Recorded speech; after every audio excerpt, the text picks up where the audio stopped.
What's up, everybody? I'm letting this week kind of soak in. We got a beautiful sunset. I stopped up at Quick Trip to get something to eat for me and my son because the girls are out of town, and me and my boy were like, you know what? I think Quick Trip would be a good place. I can get a coffee for tomorrow. I'm gonna splurge a little bit. I didn't have a coffee today the last couple days, and I was feeling it a little bit. I was dragging, and tomorrow I get my stent out. There was a confusion on where my appointment was this week, so that had to get canceled and rescheduled, and it got rescheduled for tomorrow. So I'm getting my stent out, and it's coming out the same way it went in, and I was under anesthesia when they put it in. Now I'm not going to be under anesthesia when they pull it out. So I, like anybody, am very apprehensive, very nervous and anxious, but I think that I have the right people in my life that tell me the truth. And they tell me I'm a warrior. We're survivors. We're people who can we can do hard things, right? And not have a lot of anxiety because of it. And I have to tell you, this last month, I have been tried to the hilt. I have been presented with choices, pains, ups, downs. At one point this month, I was told I had cancer. I was under anesthesia, and I had a somewhat of a major operation. I had my cancer removed. I had 2 kidney stones removed. I went through quite a bit this month, and I stayed strong through all of it. I didn't feel the need to buckle or to go back on where I have been, or go back on my experience, or go back on what I know. I used all that know-how, experience, and I used it to my benefit, and I kept myself strong along with some wonderful people in my life. Heidi, Jeff, Alex, Marissa's been very supportive. And although I don't have a lot of elders in my life, a lot of elders in my life skip town when I start going through hard times or ups and downs. These people like to offer conditional support. So when things are good, I'm in college, I'm getting straight A's, I got a job, life is great, and I don't need anything from them. Boom, everything's awesome. But as soon as, last year I hit a little turmoil in my marriage, and that started to go downhill. I was thinking that I might have to move, and my life really started to change, and it started to get really tough, and I looked for external support from the people in my life that are elders, like my parents and other people, and I didn't get it. I didn't get it, and so I got angry, and I said a few things that I probably shouldn't have said. But in my life, and what I want to talk to you guys a little bit about tonight, was that sun goes down, it's boundaries. And it's very, very difficult for me to learn about boundaries, how to implement them, what kind of boundaries, what do I do. And some of the best advice that I can give you guys through my own experiences is that boundaries are probably one of the most important things that we can learn to do or develop in recovery and in life in general. You don't need to be in recovery to do boundaries. One thing I'm going to tell you is that my therapist taught me about boundaries the last couple of years when I was going through EMDR therapy. Okay, that's like a behavioral, it's a very in-depth type of therapy, cognitive, and we kind of try to rewire the brain and from a lot of the trauma, abuse, and neglect that I went through as a child. Whether people like to admit that or not, I growing up, I was put through a lot of really inappropriate situations and abuse, neglect, and it was tough. And so in my adulthood, after I got sober from alcohol, I told myself, I don't want to drink alcohol anymore, right? I don't want to do drugs anymore in my life. What was the root cause of me doing drugs or drinking? And it was some of the experiences that I had as a child, as a teen, as a young adult. And the people who put me through these situations are no closer to admitting it or realizing what they did. So I had to take it upon myself to go get therapy and to do the counseling and treatment that it took for me to stay sober, right? And through EMDR therapy, I was diagnosed with PTSD and CPTSD, which is complex post-traumatic stress disorder, okay? it's just like somebody coming back from war. They have flashbacks, they have dreams, they have anxiety, they have depression, and we have to go through a certain amount of treatment, perhaps medication, to try to balance out our life from the trauma that's happened, right? We're like a car that got into an accident, but we're at the body shop and we're getting all the dings and the dents out.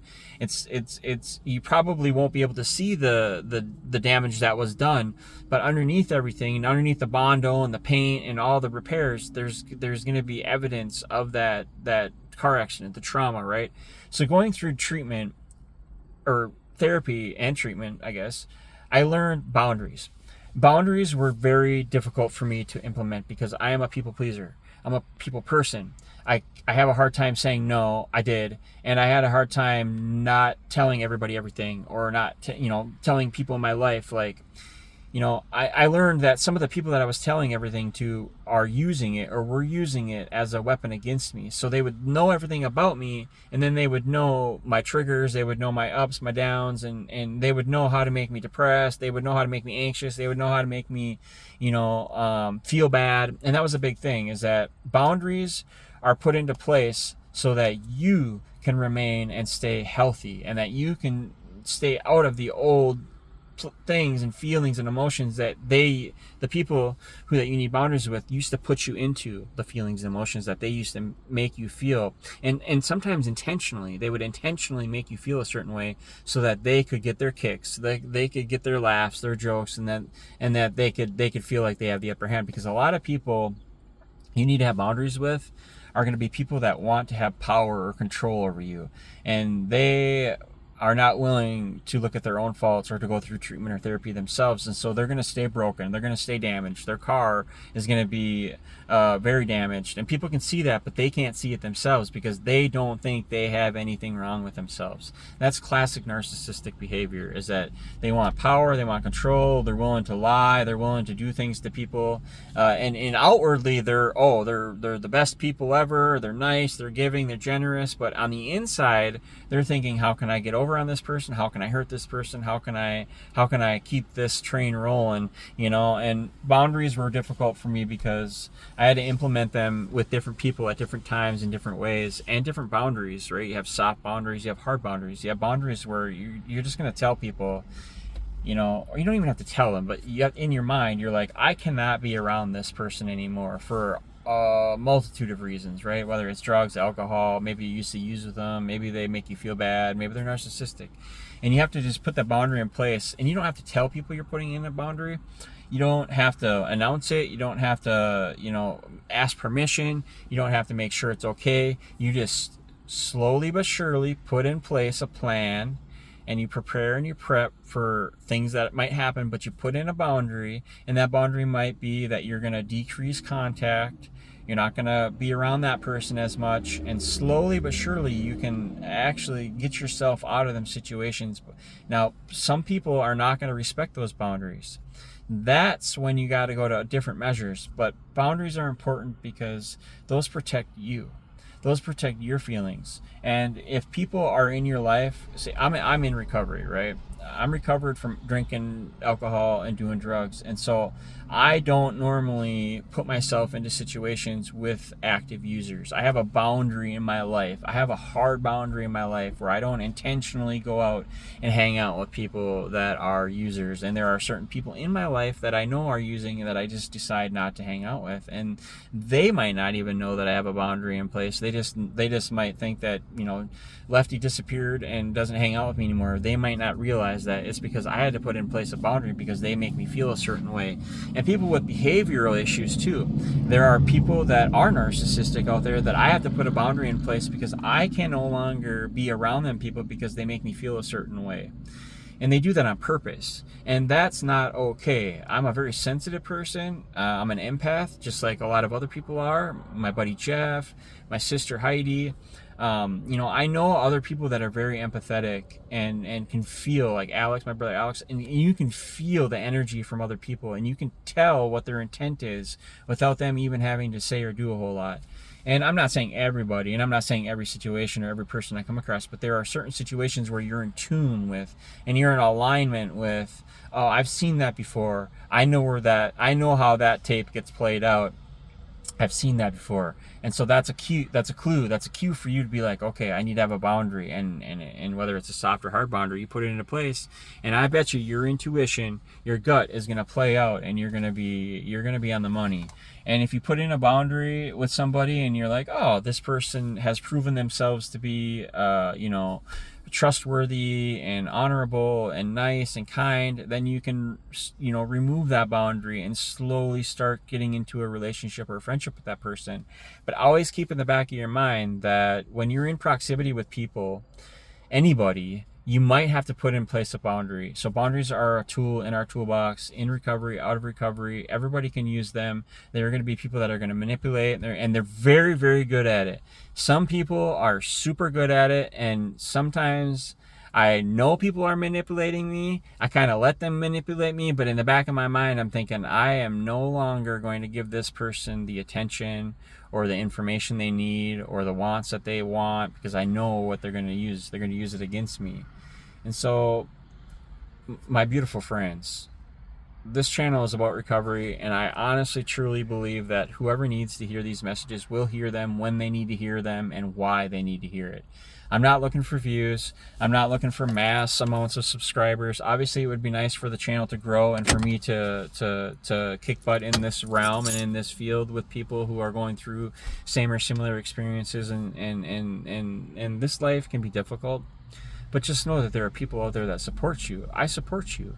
If anybody needed anything, they could come on this channel at any time and reach out to me, and I would be there to offer my help.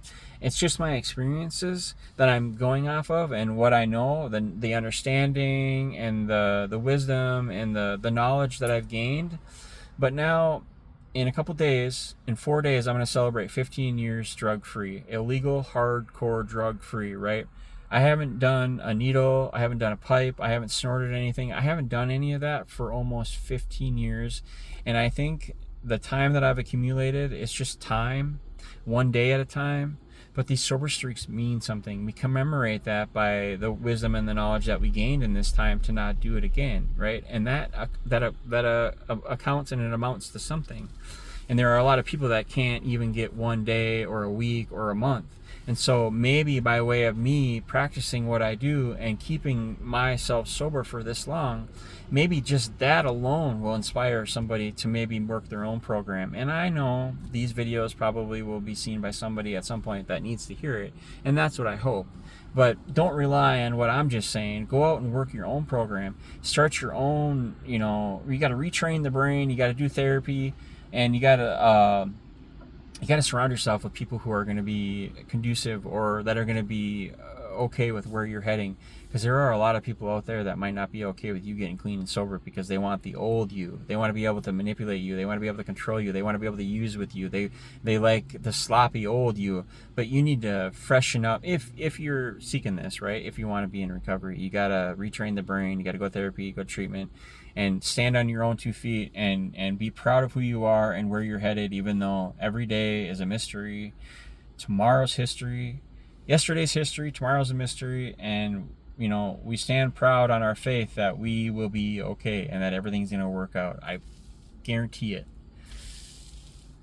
Thank you for listening. I'm going to go in and get some dinner for me and my son, and I'm going to go in and do that, and I'm on fire for life sometimes. Even though sometimes it can be so difficult, I'm going through this last year has been probably one of the hardest years of my life, but it's starting to look like one of the greatest years of my life, because I've been able to learn so much through the hardships that I want to put that to the test. And I actually, I'm looking forward to the back half of my life. I'm 43.